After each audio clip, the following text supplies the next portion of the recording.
Kudasai.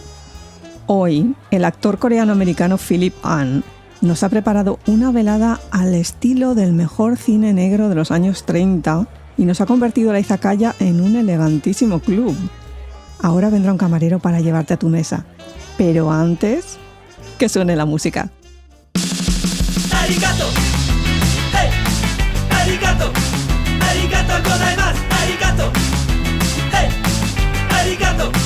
¡Arigato gozaimasu! ¡Hey! ¡Hey! ¡Hey! ¡Hey! ¡Hey! ¡Hey! ¡Hey! ¡Arigato! ¡Hey! ¡Arigato! ¡Arigato gozaimasu! ¡Hey! ¡Hey! ¡Hey! ¡Hey! ¡Hey! ¡Hey!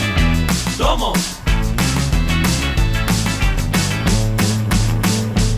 Hola gente, aquí Kitsune de Historias de una Izakaya. Hoy os traigo al tercer personaje que os había prometido en este mayo dedicado a los asiático-americanos. Un actor coreano-estadounidense que lamentablemente en Corea se le desconoce y en Estados Unidos no se le cita. Para colmo, hay toda una generación en España que lo conoce de vista, pero ni tiene idea de su origen, ni tiene idea de su nombre. Me refiero a Philip Ahn.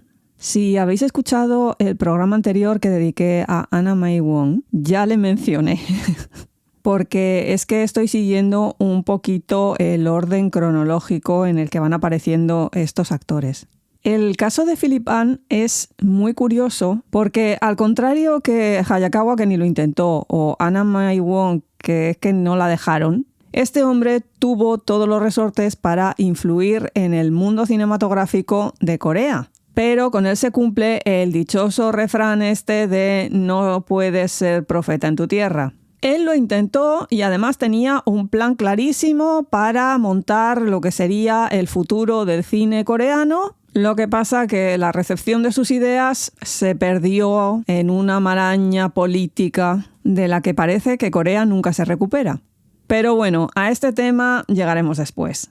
Porque esto no es lo más tremendo en la vida de este hombre. Lo más tremendo es que a él no se le conoce en Corea, pero su padre es un héroe nacional. Lo conoce todo el mundo. Se enseña en los colegios. Y es que Philip Ahn es hijo de Ahn Chang-ho, apodado por sus seguidores como el profesor Dosan, que significa isla montaña. Este hombre no fue solo un revolucionario anticolonial, hombre de Estado, reformador, educador y escritor, sino también un líder pionero en la primera oleada de los inmigrantes coreanos a Estados Unidos. El 14 de octubre de 1902, con 23 años, llegó a San Francisco junto con su esposa Ji Hae-ryong, que luego se conocería como Helen Lee, que tenía 18 años. Y con esto se convirtieron en el primer matrimonio coreano en llegar a Estados Unidos. Ninguno de los dos sabía inglés, él tuvo que aprender aquí, pero al poco tiempo Dosan se convirtió en el primer organizador y reformador de la incipiente comunidad de inmigrantes coreanos. Líder nato donde los haya, impulsó reformas que ayudaron a mejorar las condiciones de los trabajadores coreanos y animó a sus compatriotas para que se convirtieran en ciudadanos modélicos y así poder mostrar al mundo la capacidad de independencia de los mismos.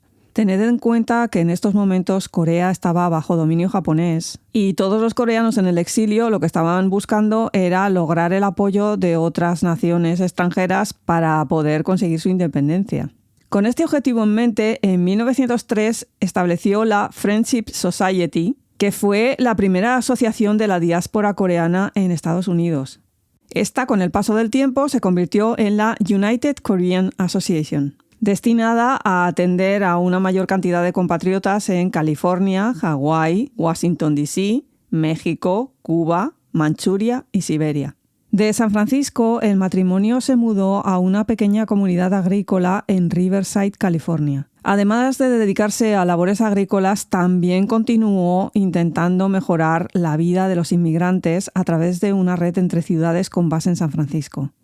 Una vez la familia establecida, en 1907 regresó a Corea y fundó la organización revolucionaria New People Society y la escuela Taesong en Pyongyang. Pero claro, después de la anexión de Japón en 1910, tuvo que exiliarse debido a actividades políticas. Pero esta vez no fue me monto en un barco y me voy para Estados Unidos, sino que tuvo que huir a través de China, Rusia y Europa. Una vez en el país, en 1912, unificó todas las organizaciones coreanas a lo largo de Estados Unidos en la Korean National Association, KNA, que proporcionó educación a los hijos de inmigrantes y desarrolló labores diplomáticas para los coreanos fuera del país. Porque claro, si tú tienes un poder extranjero ocupando tu país, todo el tema diplomático del gobierno legítimo, ¿dónde se hace? ¿Cómo se hace? ¿Qué papeleo puedes llevar si no hay unos estamentos oficiales? Otra de las asociaciones que montó en Estados Unidos fue la Young Korean Academy en 1913, una organización internacional para educar en el liderazgo y que todavía permanece activa. En 1919, 5 años después de mudarse a Los Ángeles, Do-san viajó a Shanghái para trabajar como primer ministro y ministro de Trabajo para el gobierno coreano provisional en el exilio. Como os podéis imaginar, esto a los japoneses no les hacía ni puñetera la gracia y fue detenido y repatriado a Corea en 1932, donde pasó sus últimos años en diferentes prisiones y bajo arresto domiciliario, hasta su muerte en 1938 de una enfermedad provocada por su encarcelamiento y las torturas sufridas. Así que podéis ver el peso del legado que tenía Philip Ahn en sus espaldas. Cuando has tenido un padre que no es que sea una figura política internacional, es que es un héroe, ¿cómo superas eso? ¿Cómo lo llevas? Máxime teniendo en cuenta todo el rollo este de la piedad filial neoconfucianista coreana. Si tu punto de partida es que tu padre es un mártir de la patria, ¿cómo gestionas el resto? Bueno, pues Philip lo gestionó como pudo. En mi opinión, demasiado bien, porque también podía haberse rebotado contra el padre y fíjate tú que nos has dejado aquí colgados por el bien de la nación. Pero no. Reconoció la labor de su padre y siempre estuvo allí donde se le llamó para homenajearle. Lo que pasa que, como a Anna May Won, le picó el gusanillo de lo escénico y de ahí ya no hubo vuelta atrás. Ahora que ya hemos rendido el correspondiente tributo a ese héroe nacional que fue Do-san, vamos a centrarnos en nuestro protagonista. Philip nació el 29 de marzo de 1905 en una misión en Los Ángeles y fue el primer coreano-americano en nacer en territorio continental en Estados Unidos. Así que al nacer ya tenía un punto positivo para ser famoso. Él fue el mayor de 5 hermanos. Le seguían Philson, Susan, Sora y Ralph. Y como tal, le tocó la responsabilidad de ayudar a su madre, la cual trabajaba como costurera, además de ayudar a sus hermanos menores mientras su padre estaba ausente. Con 9 años ya estaba vendiendo periódicos para ayudar económicamente a la familia y también aceptó otros trabajos como lavaplatos, limpieza, camionero y repartidor de verduras.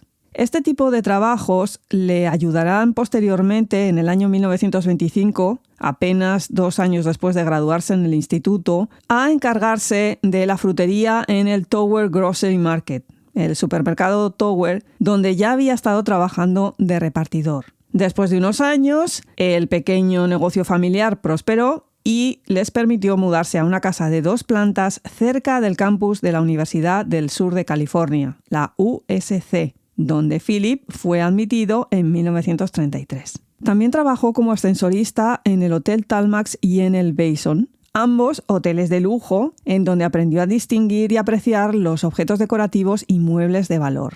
Esto, a la larga, le resultaría muy útil porque durante los años de la guerra se dedicó a fabricar lámparas, muebles y objetos de cerámica. A ver, que parece que el único que hacía algún tipo de obra social era el padre, pero eso no es así. Él también se convirtió en un líder de la comunidad coreano-americana, aunque se centró en la comunidad de segunda generación con base en el sur de California. Philip fue el que organizó el primer grupo juvenil coreano-americano llamado 28 Group, el grupo 28, y supervisó la asimilación y actividades sociales de los niños inmigrantes durante los años 20. Y otra cosa que hizo es que, como la ley de 1913 prohibía a los extranjeros poseer o arrendar terrenos y él tenía la nacionalidad estadounidense, en 1926 ayudó a algunos miembros de la Young Korean Academy a montar una explotación arrocera en el condado de Colusa, California. La idea era enviar fondos para la resistencia coreana, pero como la explotación no funcionó, a la larga él se encontró con una serie de deudas inesperadas que le costó bastante pagar. Así que no se puede decir que Philip Ahn no estuviera implicado con las labores de sus compatriotas. Cuando había que colaborar, él colaboraba, pero su verdadera pasión estaba en otro lado, porque había heredado de su padre la elocuencia y el talento para el arte dramático. Al contrario que Anna May Wong, él empezó actuando en obras escolares o para su comunidad religiosa, desarrollando una voz muy carismática que fue su marca personal a lo largo de su carrera. Porque es que este hombre hablaba muy bien.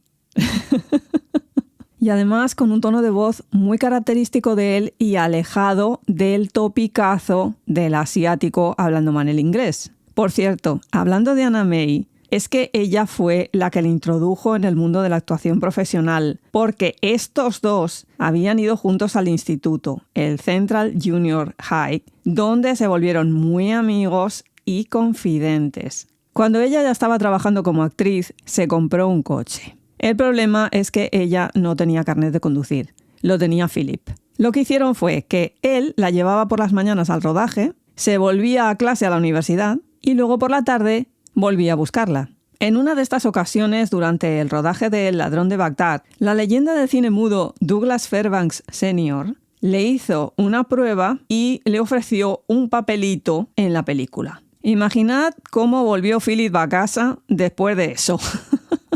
Pero su madre, muy coreana ella, se negó en redondo.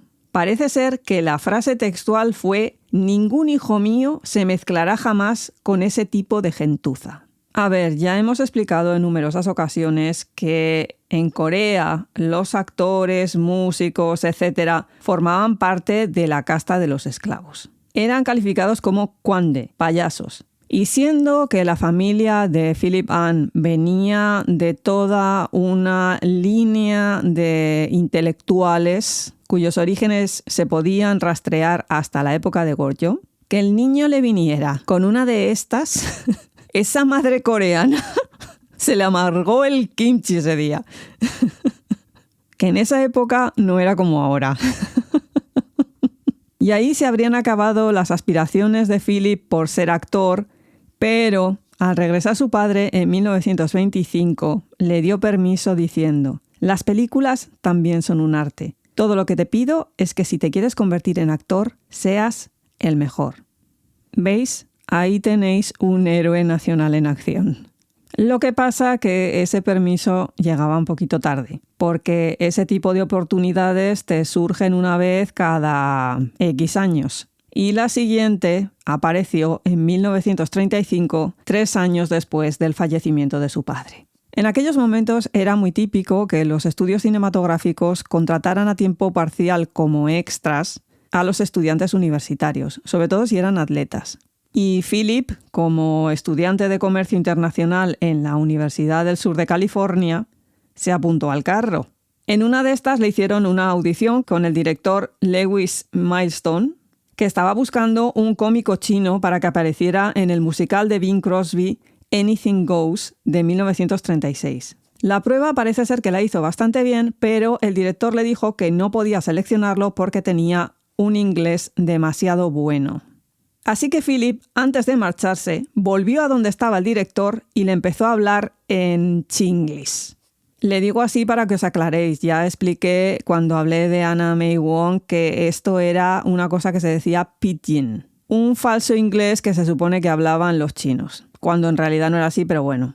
La demostración fue tan buena que el papel fue suyo. Durante 1936 apareció como secundario en 5 películas junto a Gary Cooper, Mae West y Shirley Temple. Se comenta que una de las veces que salía él del rodaje, la limusina de Mae West estaba aparcada delante del estudio y de repente se abrió la puerta y ella empezó a hacer gestos en plan, ven para acá. Pero Philip jamás en la vida se le habría pasado por la cabeza que Mae West le estaba llamando a él. Y el ambientillo en un estudio de cine normalmente es con un montón de gente yendo y viniendo. Clarísimamente no estaban ellos dos allí parados.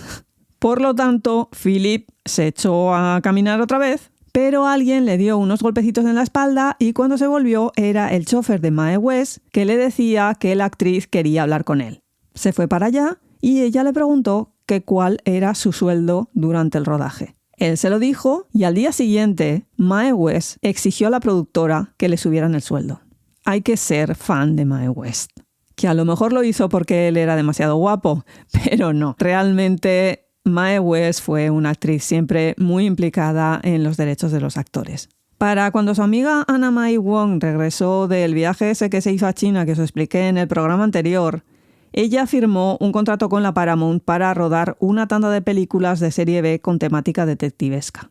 Algunas de ellas ya os las mencioné, como por ejemplo Daughter of Shanghai, la hija de Shanghai en 1937, Dangerous to Know, peligrosa de conocer, 1938, King of Chinatown, el rey de Chinatown, en 1939, y ese mismo año The Land of Lost Men, la tierra de los hombres perdidos. Pero claro, seguíamos en la misma de que no podía haber parejas interraciales. Y tampoco se podía poner a un actor blanco haciendo de chino o de asiático como pareja de Anna May. Por lo tanto, las productoras necesitaban encontrar un nuevo héroe romántico asiático-americano. Y así es como nuestro protagonista fue seleccionado para rodar Daughter of Shanghai. Y es que Philip era perfecto para hacer de pareja de Anna May y crear un nuevo protagonista masculino asiático.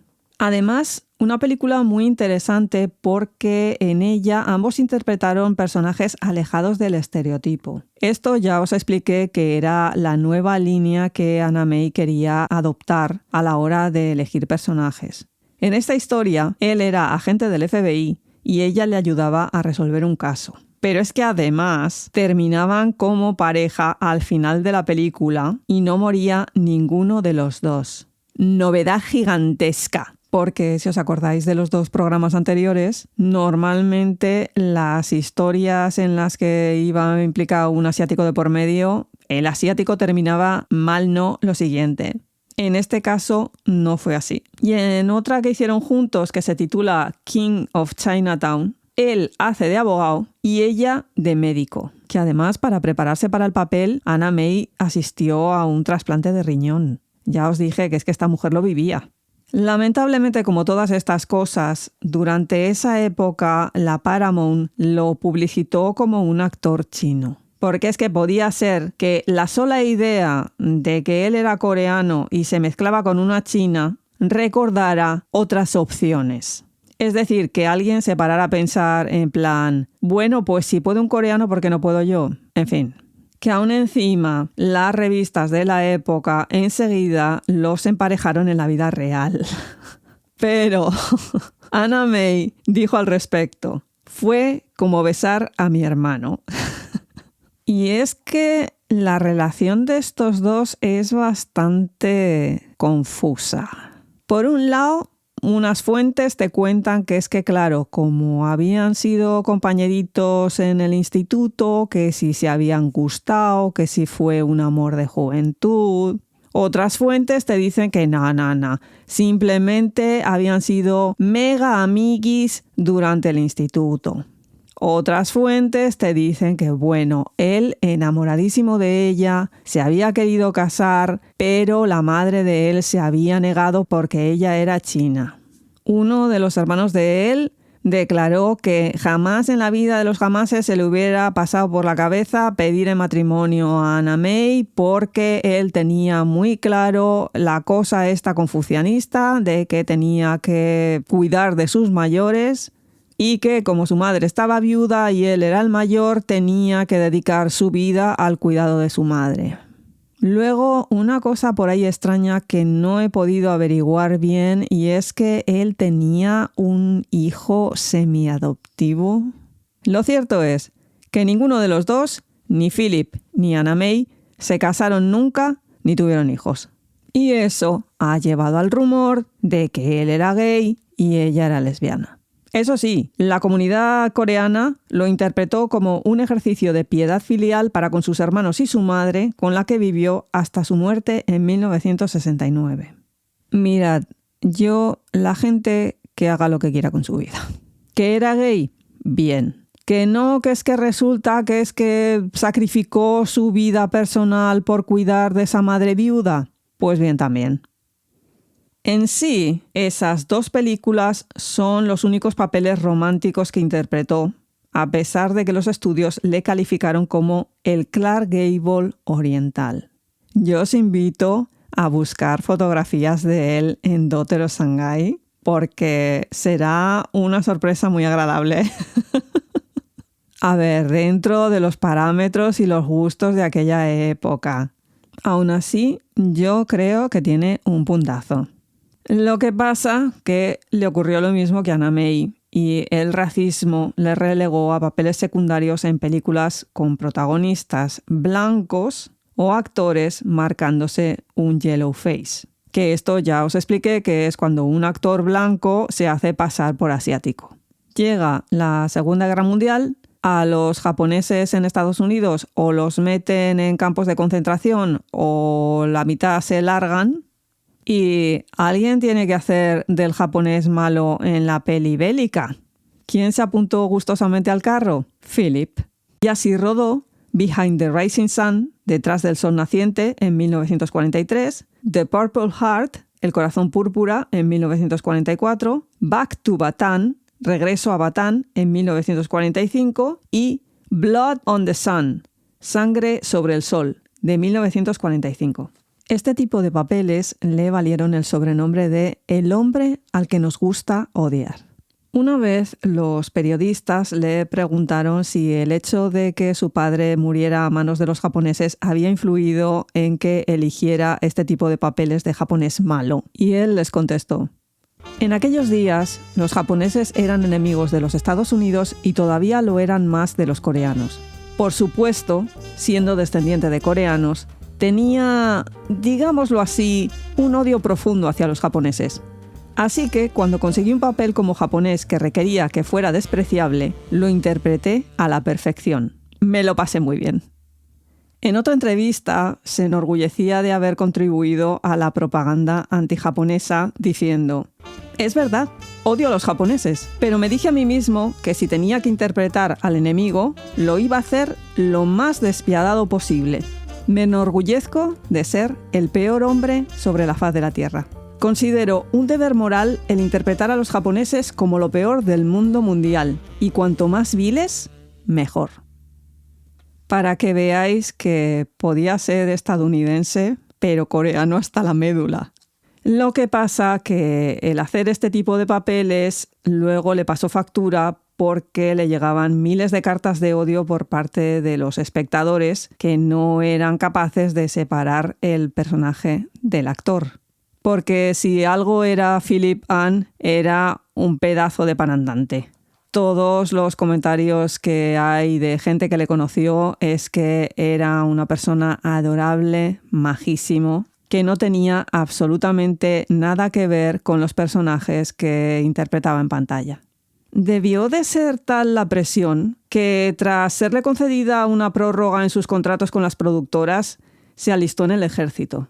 Pero a pesar de todo ello, ya le cayó el San Benito este de el malo de la película. Para cuando volvió del ejército, todos los títulos que había rodado y en los que interpretaba a un personaje positivo se habían olvidado. Y todos los papeles de japonés malvado o chino aliado eran cosa de otra época. Tras aparecer en 56 películas entre 1936 y 1945, del 46 al 60 solo intervino en 41 y en 16 entre 1961 y 1978. La estrella de Philip Ahn se iba apagando lentamente. Claro que, como Anna May Wong, él también optó por el formato televisivo para intentar parar un poquito el declive de su carrera. Entre 1955 y 1978 hizo 80 apariciones en series televisivas. Y ahora es cuando un montón de gente de según qué generación en España se va a quedar en shock, porque Philip Ahn fue el maestro en la serie Kung Fu. Sí, Master Khan, el del pequeño saltamontes. Sí, ese. No era chino, era coreano y era Philip Ahn. Serie que, por cierto, se estuvo emitiendo desde 1973 a 1975.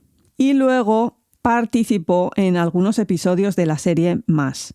Que además todos estos papeles televisivos fueron desconocidos en Corea porque la era televisiva no comenzó hasta mediados de los 70. Y es que lo de Philip Ahn con Corea tiene tela. Porque es que sus papeles previos antes de la Segunda Guerra Mundial son totalmente desconocidos allí, salvo para unos pocos expertos en cine. Y luego hay que tener en cuenta que durante la Segunda Guerra Mundial las películas americanas estaban prohibidas en Corea porque gobierno japonés. Es cierto que la ocupación de Corea del Sur por parte del gobierno militar de Estados Unidos tras la guerra desde 1945 a 1948 favoreció que se volvieran a importar películas de Hollywood. A pesar de la interrupción con la Guerra de Corea, volvió a recuperarse otra vez un poquito en 1953. Y es cierto que durante los 50 algunas de las películas de Philip Ahn se estrenaron en Corea del Sur. Por ejemplo, Fair Wind to Java, Viento favorable hacia Java, de 1953, Love is a Many Splendor Thing, que en español se tituló La colina del adiós, de 1955, y Battle Hymn, himno de batalla, de 1957. Estas dos últimas conocidas en el país porque tenían como telón de fondo la Guerra de Corea. Battle Hymn, por ejemplo, era un biopic del llamado padre de los huérfanos coreanos, el coronel Dean E. Hess, interpretado por Rock Hudson, y en el que Philip Ahn, a pesar de tener 51 años, interpretó a un tallador de marfil de Busan llamado Lu Wan, de 70, que aún encima representaba los valores de la vieja Corea y me lo vistieron de la época Choson. Que aún encima Philip agarró un cabreo monumental con la Universal porque le doblaron la voz aduciendo que es que era demasiado joven para la edad del personaje. Y bueno, con el de La colina del adiós, es que mejor no hablar porque es que es una pedazo de yellow face con Jennifer Jones haciendo de asiático-europea viviendo en Hong Kong, que por supuesto tiene un lío con un tío blanco casado, pero la pareja se enfrenta a las críticas de la sociedad para luego él morir trágicamente cubriendo la Guerra de Corea. Porque no vamos a permitir que se forme una pareja de diferentes razas en el cine, ¿verdad? En ambas películas sus personajes están totalmente emasculados y no tienen nada que ver con lo que había protagonizado en las películas junto con Anna May. Para colmo, en los medios extranjeros se tendía a confundirle con el actor Richard Law, nacido en Hawái y chino-americano, que también había hecho papeles como japonés malvado durante la Segunda Guerra Mundial. Creo que en la nota de prensa del fallecimiento de este actor pusieron una foto de Philip Ahn. Luego nos quejamos del periodismo hoy en día, pero ya veis el panorama entonces. En el año 1959, Philip Ahn visitó Corea por primera vez. Y a pesar de ser desconocido, quiso implicarse en el mundo cinematográfico coreano y ayudar a su desarrollo. Este punto le diferencia muchísimo con respecto a los dos personajes de los que hablé, Hayakawa y Anna Mae-won, porque él, incluso antes de pisar Corea, en 1949, estuvo escribiendo sobre el tema al primer presidente de la República de Corea, Syngman Rhee. Y como contestación recibió muy buenas palabras por parte del presidente, pero se quedaron en eso. Esto fue una gran oportunidad perdida. Pero es que, como siempre en Corea, resulta que es que este tipo era de la facción rival de Dosan. Cuando por fin largaron al Syngman tras la revolución estudiantil de 1960 se le ofreció una oportunidad para regresar como actor e interpretar a su padre en un biopic. Esto se debió a que se acababa de levantar la censura y se propició el que las películas tuvieran una mayor temática social. Pero la película no se rodó porque poco después entró otro dictador, Park Chung-hee, que tomó el poder el 16 de mayo de 1961 con un golpe militar. Un proyecto que quedó siempre pendiente como un sueño a realizar por Anne, que hubiera querido hacer al menos un documental sobre su padre. Y como ese, tantos otros, porque Philip Ahn murió el 28 de febrero de 1978 tras detectarle un cáncer de pulmón. Un hombre que siempre lamentó no hablar bien coreano porque lo había aprendido de su madre, que tenía acento norcoreano y usaba un tipo de lenguaje un poquito antiguo con algunas estructuras gramaticales que a veces no funcionaban. Pero durante su visita a Corea del Sur, los periodistas agradecieron el que pusiera cierto empeño e intentara hablar con ellos en coreano. A la definitiva, él siempre quiso seguir los pasos de su padre y colaborar en la reconstrucción de Corea. Para ello se planteó muchísimos proyectos y la verdad que tenían muy buena pinta, porque uno de ellos era rodar una película americana por completo en Corea. Porque anteriormente lo que se hacía es que se iban al lugar, rodaban los exteriores y luego el resto en estudios. Por ejemplo, Battle Hymn se rodó en Arizona. Si hubiera podido llevar a cabo este tipo de proyecto, imaginaos el impulso que eso hubiera representado para la industria cinematográfica coreana. Llegó incluso a firmar un contrato con la primera productora coreana que se llamaba Sin Films en 1962. El proyecto se iba a llamar A Long Way From Home, El largo camino a casa, e iba a ir sobre la guerra de Corea. Dicho país ponía la financiación y Philip ponía la historia, el guión, los actores americanos, el equipo técnico americano, el director, el equipo en sí, es decir, las cámaras, los micros. Y a la hora de los beneficios, el 70% iba a ir para Sin y el 30% para Ahn. Vamos, que a la definitiva él perdía dinero. Pero, de nuevo, politiqueo y Corea. ¡Qué desespere, Dios! En 1963, el proyecto se paró en seco, aduciendo razones económicas, cuando en realidad eran políticas. Así que, todo ese Hallyu del que se enorgullecen ahora, podían haberlo adelantado muchos años antes, gracias a la ayuda del hijo de un gran héroe nacional como era Philip Ahn. Pero como eso no fue así, en las producciones occidentales, Corea siguió siendo representada como ese fondo montañoso, poblado en ocasiones por gente, hablando en chinglish, normalmente agricultores, huérfanos, timadores y chicas de la vida. Todos ellos vestidos con ropas chinas y sombreros vietnamitas, que es la manera en la que salían en una serie que supuestamente estaba ambientada en la Guerra de Corea como era más, pero que los coreanos ya veis el panorama. A este tipo de fenómeno se le ha dado en llamar la orientalización del otro. Es decir, la creación de un personaje totalmente ficticio que cumple con una serie de condiciones que lo hacen más asiático que los asiáticos. Estas características son, por ejemplo, que habla en lo que os he dicho, el pidgin, el chinglish, utiliza toda una serie de frases hechas del tipo honorable maestro, errores gramaticales, sois humilde siervo, y luego todo un compuesto de diferentes etnias asiáticas, con cosas que si no pegan pa' cuando peguen. Una imagen que ha costado muchísimo eliminar parcialmente y que, si existe en la actualidad, no podemos decir que es por ignorancia, sino por racismo. Por eso fue tan importante el Oscar a Michelle Yeoh. Y por eso es tan importante no eliminar a los personajes asiáticos en las películas. Sinceramente, espero que pueda haber el día en el que se estrene una película en que el protagonista asiático se queda con la chica blanca. Y digo se queda con todas las de la ley. Es decir, que no se muere ninguno de los dos, que no se tienen que separar ninguno de los dos, que no pasa ninguna desgracia. Una pareja con final 100% feliz.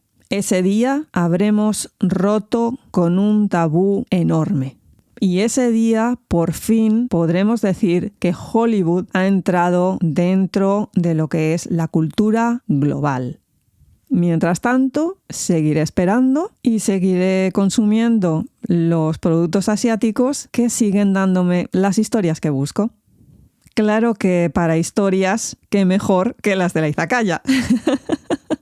Y para ello, ese pedazo de botón que dice seguir, suscribirse, que si ya lo estáis haciendo, hay otras opciones como corazoncitos, estrellitas, pulgares hacia arriba.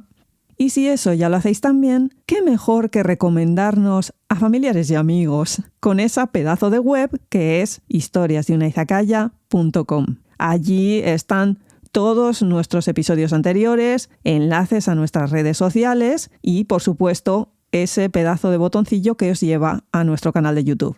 Para el sector que dice, no, mira, las tecnologías y yo vivimos peleados, no pasa nada, tranquilidad, tenemos un email, historiasdeunaizakaya@gmail.com. Y sin mucho más que añadir, cuidaos mucho, gente. Yane.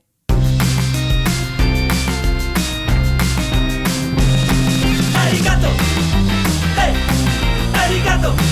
Arigato gozaimasu. Arigato. Hey. Arigato. Arigato gozaimasu. Hey. Hey. Hey. Hey. Hey. Hey. Hey. Arigato. Hey. Arigato. Arigato gozaimasu. Hey. Hey. Hey. Hey. Hey. Hey. Domo. Hey. Hey. Hey. Hey. Hey. Hey. Hey. Arigato.